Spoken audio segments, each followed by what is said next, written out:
All right, some he might not be their cup of tea, but look at this race head-to-head nationally with a poll just out, George Washington University poll that shows Mrs. Clinton leading Mr. Trump, but by only 3 points. It wasn't that long ago she led by double digits, in fact, about a week ago, I think. Now, whether that is a sign of things to come, anyone's guess. How that parcels out in various states and the electoral votes each has, anyone's guess.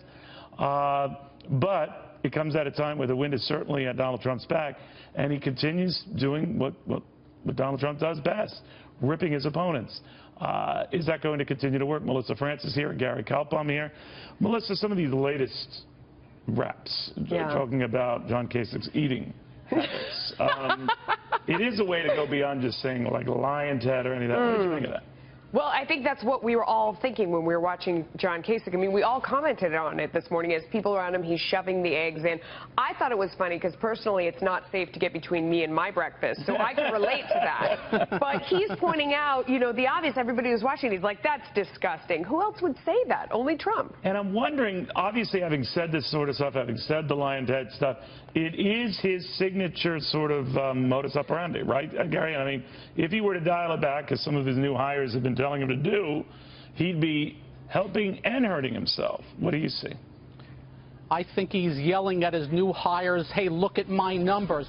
It just seems like anything he says, anything he does, his numbers go up, and it kind of sort of doesn't matter. Whatever comes off the top of his mind does it. All I can tell you is think small bites now, Neil. I'm going to be changing my eating habits for good.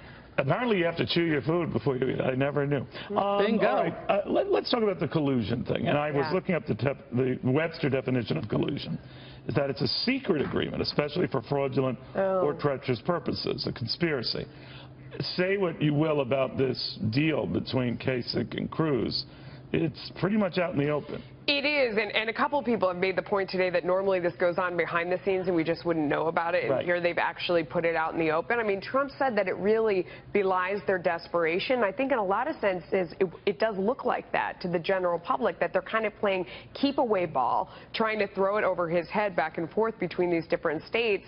And I don't know if that plays well in the long run. You know, so even if they're not doing anything sordid or illegal, what he is saying, Gary, is they're dastardly desperate, and that will have the same effect at the polls when people go there like, oh, those two guys are trying to take the ball away.